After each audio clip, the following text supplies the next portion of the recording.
Me friends and ఫ్యామిలీతో సరదాగా బయటకు వెళ్ళటానికి కారు లేదా అయితే వెంటనే ఈ నెంబర్కి కాల్ చేయండి. సార్ నమస్తే సార్. నమస్తే సత్యనారాయణ గారు, ఇప్పుడు ఈ హాల్ మార్కింగ్ విషయానికి వస్తే ఇప్పటి వరకు గోల్డ్ వరకే విన్నాము, చూసాము. గోల్డ్ కి హాల్ మార్కింగ్ ఉండాలన్నారు. దాని ప్రకారం మనం కూడా బంగారం కొనుగోలు చేస్తుంటాం. స్వచ్ఛతకు సంబంధించి హాల్ మార్కింగ్ అనేది ఉండాలనేది. అయితే ఇక నుంచి కూడా సిల్వర్ విషయంలో కూడా, అంటే వెండి విషయంలో కూడా ఈ హాల్ మార్కింగ్ తప్పనిసరిగా ఉండాలి అంటూ దానికి సంబంధించి కూడా కొన్ని మార్గదర్శకాలు కూడా రిలీజ్ చేశారు. అసలు ఏంటా మార్గదర్శకాలు సిల్వర్ విషయంలో హాల్ మార్కింగ్కి సంబంధించి? అవును, చాలా మందికి డౌట్ ఉంటుంది. ఎవరైతే కొనుక్కుంటారో ఈ ప్యూరిటీ అంటారు, దాన్ని మనం స్వచ్ఛత అంటాం. ఈ ప్యూరిటీ స్వచ్ఛత అది 24 క్యారెట్సా, అదే 916 కేడిఎమ్మా, 750 ఇట్లా ప్యూరిటీలు ఉంటాయి. అయితే గోల్డ్కి వచ్చేటప్పటికి అందరూ జాగ్రత్తలు తీసుకుంటారు. ఇక్కడ ఈ సిల్వర్ వచ్చేటప్పటికి షాప్ని బట్టి వాళ్ళు అందులో ప్యూరిటీ ఎప్పుడైనా కానీ ఏం జరుగుతుంది అంటే, ఈ ప్యూరిటీ ఏదైతే బార్లు ఉంటాయో అయ్యో 999.99 ఉంటాయి సిల్వర్ బార్ కానీ గోల్డ్ బార్లు కానీ. ఈ బార్లు కనుక ఓకే, కానీ ఆర్నమెంట్స్ ఇప్పుడు మనం వెండి వస్తువులు అంటే కంచాలు అనుకోండి, గ్లాసులు అనుకోండి, చెంబులు అనుకోండి, ఏవైతే గిఫ్ట్ ఐటమ్స్ అనుకోండి, పూజ అవి కానీ దేవుళ్ళవి కానీ అటువంటి ఏవైతే ఉన్నాయో అవన్నీ కూడా ఏం జరుగుతుంది అంటే రెండు రకాలన్నమాట. ఈ స్వచ్ఛతలో ఎంత ఉందో తెలియదు. అంటే ఏం చెప్తారు, ఏమండి సిల్వర్ మీరు కనుక తీసుకెళ్తే ఎక్స్చేంజ్ మళ్ళీ రీప్లేస్ చేసేటప్పుడు మేము 85% ఇస్తాం, 80% ఇస్తాం అని చెప్తారు. అంటే ఏంది, దాంట్లో స్వచ్ఛత అంతే ఉంది అని అర్థం. ఇప్పుడు మనం కొన్ని జ్యువెలరీ షాపులు ఉన్నాయి పెద్ద పెద్దవి, అక్కడికి వెళ్తే అన్నిటికీ మేకింగ్ వేస్టేజ్ అంటారు. సిల్వర్ వచ్చేటప్పటికి no making no wastage, weight into price అంటాడు సిల్వర్కి వచ్చేటప్పుడు.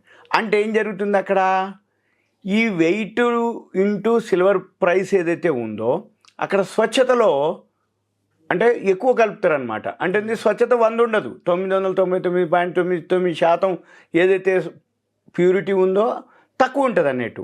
ఎంత ఉంటుంది తక్కువ, ఎంత తక్కువ ఉంటే అంత తక్కువ ధరకిస్తారు నీకు. ఇప్పుడు గోల్డ్కి మేకింగ్ వేస్టేజ్ ఎందుకు వేస్తారు అంటే దాని మీద హాల్ మార్క్ అనే ఒక ముద్ర ఉంటుంది.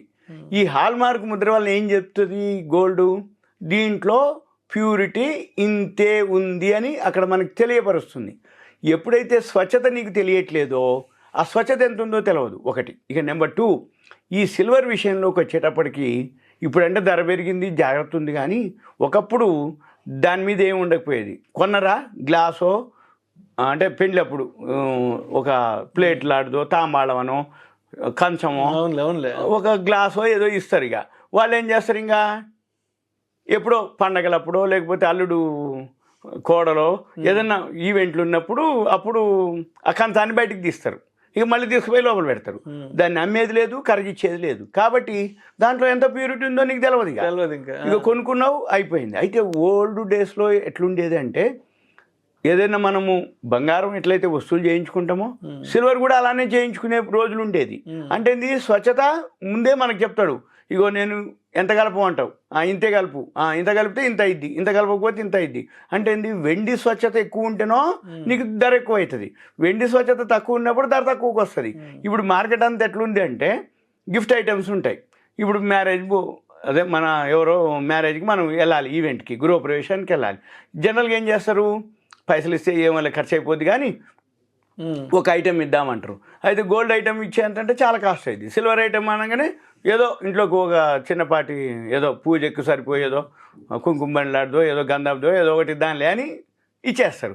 ఈ విధంగా ఏమైతే మనకు తెలియదు ఆ ప్యూరిటీ ఎంత ఉందో, దాని మీద ఉండదు ముద్ర. ఇక ఏమనగా మనకు కావాల్సిందంత ఏంటిది, ప్రైస్ తక్కువ ఉండాలి ఒకటి. షాప్ వాళ్ళకి ఏంది, సేల్స్ కావాలి. నువ్వు ఎట్లాగో రీప్లేస్ లేదు, ఎక్స్చేంజ్ లేదు, నువ్వు ఇచ్చేదే గిఫ్ట్ కదా. ఆయన మళ్ళీ ఎక్కడికి తీసుకుపోవాలి, ఎవరికి ఇవ్వాలి, ఇది ఎక్కడ కొన్నామని తెలవాలి. ఈ బిల్లు మనం ఒకవేళ తీసుకున్నాం, మనం బిల్లు ఇవ్వము దానికి, ఎందుకంటే ఇంతకే కొన్నాం అనేది మళ్ళీ అతనికి తెలుస్తుందని మనం బిల్లు ఇవ్వము. బిల్లు మన దగ్గర పెట్టుకుంటాం, ఆ గిఫ్ట్ వాళ్ళకి ఇస్తాము. ఆయన ఎప్పుడన్నా అనగానే ఆయనకి ఏదైనా అవసరమైనప్పుడు మళ్ళీ ఏం జరుగుతుందో తెలియదు. అందుకని ఇప్పుడు ఇది నాకు చాలా రోజుల నుంచి చాలాసార్లు అనిపించేది, మరి దీంట్లో ప్యూరిటీ ఎంత ఉందనంటే షాప్ వాడు చెప్పడు. ఏమన్నంటే మళ్ళీ మీరు కనుక ఎక్స్చేంజ్ చేస్తే 85% ఇస్తాము, అప్పుడు ఇంత ఇద్ది అంత ఇద్ది అంటాడు. అంటే నువ్వు కనుక ఒక 100 గ్రాములు కనుక సిల్వర్ ఏదైనా కొంటే కొంతమంది 85 ఇస్తారంట. ఇప్పుడు ఒక రకంగా ఉంటుంది, మళ్ళీ అమ్మేటప్పుడు ఒక రకంగా ఉంటుంది. అయితే అందుకని ఇప్పుడు మీరు అన్న ఏదైతే ఉందో హాల్ మార్కింగ్ సిల్వర్ కూడా ఉండాలి అని బ్యూరో ఆఫ్ ఇండియన్ స్టాండర్డ్స్ వారు, BIS వాళ్ళు, కేంద్ర ఆహార వినియోగదారుల వ్యవహారాల మంత్రి ప్రహ్లాద్ జోషి గారు కోరడం జరిగింది. ఈ ప్రక్రియ చేపట్టాలని, ఎవరిని? BISని అన్నమాట. అయితే ఇది తప్పనిసరిగా అమలు చేసే ప్రక్రియ స్టార్ట్ అయిపోతుంది. ఇది రేపు రాబోయే రోజుల్లో మనం వెండి నాణ్యత కూడా మనం గుర్తించడానికి ఈ హాల్ మార్కింగ్ ప్రక్రియ మంచిదన్నమాట. అంటే ఏంది, మనకు తెలుస్తుంది. అంటే ఏంది, ప్యూరిటీ కనుక ఎక్కువ ఉంటే ప్రైస్ ఎక్కువ ఉంటుంది, ప్యూరిటీ తక్కువ ఉందంటే ప్రైస్ తక్కువ ఉంటుంది. అంటే ఏంది, ఈ మధ్యకాలంలో మన గోల్డ్లోనే ఎన్నో చేసినాం. అంటే 916 అని, 750 ప్యూరిటీ అని, తర్వాత ఇంకోటి 9 గ్రాములు 10 గ్రాముల గోల్డ్ కూడా వచ్చిందని చెప్పేసి చేయడం జరిగింది. అంటే ఏంది, పేరుకి అన్ని గోల్డే, మళ్ళీ 1 గ్రామ్ గోల్డ్ అని 14, 18, ఎన్ని మార్కెట్లో పేరుకే. ఇప్పుడు సిల్వర్ వాటి మీద కూడా గోల్డ్ కోటింగ్ వేసి ఇస్తారు.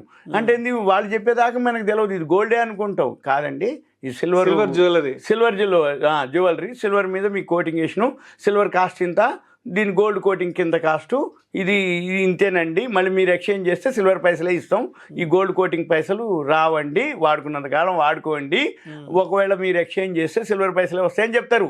అంటే ఇది రాబోయే రోజుల్లో. అందుకని ఇప్పుడు ఏమవుతుంది, ఇదంతా మైనస్ పాయింట్లు. అది ఒరిజినల్లో తెలియదు, ఫేకో తెలియదు. అంటే ఒరిజినలా లేకపోతే సిల్వర్ మీద కోటింగా, అసలు ప్యూరిటీ ఎంత ఉందో తెలియదు. అందుకని ఇప్పుడు అసలు సిల్వర్కే ప్యూరిటీ ఏందో తెలవాలని ఈ దిశలో అంటే ప్రభుత్వం ప్లాన్ చేయటం, అన్ని వర్గాలతో చర్చలు చేయటం, వాళ్ళందరూ సాధ్యాసాధ్యాలని ఒక నిర్ణయానికి రావటం, ఇవన్నీ కూడా మంత్రి వివరించడం జరిగింది. రాబోయే రోజుల్లో మన వినియోగదారులు ఎవరైతే ఉన్నారో దీని మీద స్పందనలు కావాలి అని అడగటం, వాళ్ళు కూడా ఓకే అనటం, ఏది కోరటం అనమాట, మీకు ఇది ఓకేనా అనటం, వాళ్ళు కూడా సరే అని అనటం జరిగింది. అయితే ఇదంతా కూడా ఇప్పుడు ప్రజెంట్ అయితే వెండి హాల్ మార్కింగ్ మాత్రం స్వచ్ఛందంగా ఉంది. అంటే కొన్ని కంపెనీలు కొన్ని ఉన్నాయి, వాళ్ళు సిల్వర్కి కూడా హాల్ మార్కింగ్ ఉంది. అంటే వాళ్ళు బ్రాండ్ కోసం అనుకోండి, వాళ్ళ మీద రెప్యుటేషన్ కోసం అనుకోండి, వాళ్ళు ఆల్రెడీ కొన్ని ఉన్నాయి. ఏది మార్కెట్లో ఎక్కువ శాతం లేవు, కొన్ని అయితే ఉన్నాయి. వాళ్ళు ఏంటిది, మేము ముందే అడ్వాన్స్ ఉన్నాము, మీరు కూడా గోల్డ్తో పాటు ఇది కూడా మాది హాల్ మార్కింగ్, మా ప్రైస్ ఇంతే ఉంటుంది. ఎందుకు అంటే మాది హాల్ మార్కింగ్ అనేది ఒక నెంబరు ఉంటుంది కాబట్టి. అయితే ఇదంతా కూడా 3-4 నెలల్లో చర్చలకి జరుగుతున్నాయి. రాబోయే రోజుల్లో మళ్ళీ మనం ఇది వింటాం, ఏది సిల్వర్కి కూడా హాల్ మార్కింగ్ వస్తుంది అని రెడీగా ఉంది. దీనికి సంబంధించిన BIS డైరెక్టర్ గారు జనరల్ ప్రమోద్ కుమార్ తివారీ ఈయన ఇదంతా అనౌన్స్ చేయడం జరిగింది. అయితే దీని మీద కూడా 6 అంకెలు ఉంటుంది ప్రింటింగ్, ఏది ఈ సిల్వర్ ఏదైతే మనము హాల్ మార్కింగ్ అనుకుంటున్నామో 6 అంకెల అక్షరాలు, అంటే ఇట్లా అవన్నీ కూడా ప్రత్యేక కోడ్ అనమాట, దాన్ని HUID అంటాము. అది ముద్రించే విషయం పైన ఇప్పుడు చర్చలు జరుగుతున్నాయి. ఇక జరిగిన తర్వాత ఆటోమేటిక్గా ఇప్పుడు గుజరాత్, కర్ణాటక ఆల్రెడీ కొన్ని రాష్ట్రాలు చేస్తున్నాయి, కొంత టైం కూడా కావాలని వాళ్ళు కోరటం జరిగింది. ఇవన్నీ కూడా రాబోయే రోజులు మళ్ళీ మనం అంటే ఇది అవేర్నెస్ అనమాట, మనకు తెలవాలి, మనం కొనుక్కునే వస్తువు స్వచ్ఛత ఎంతో తెలవాలి. ఇప్పటివరకు గోల్డ్కే తెలిసింది, ఇప్పుడు సిల్వర్ ధర అప్పటి వరకు అంటే ఏదో 10 రోజులు తక్కువ ఉంది అనుకుంటారు, కానీ ఇప్పుడు అది కూడా అందుకనే మరి దానికి కూడా తక్కువేం కాదు, ₹1,00,000. మరి ₹1,00,000 అయినప్పుడు మనం కొనుక్కునే వస్తువుని అది ప్యూరిటీ తెలవాలి కదా. అందుకని ఇప్పుడు గవర్నమెంటే మేల్కోవటం, ఈ BIS వాళ్ళు రెడీగా ఉన్నారు. ఇది కథ. Thank you sir. Thank you.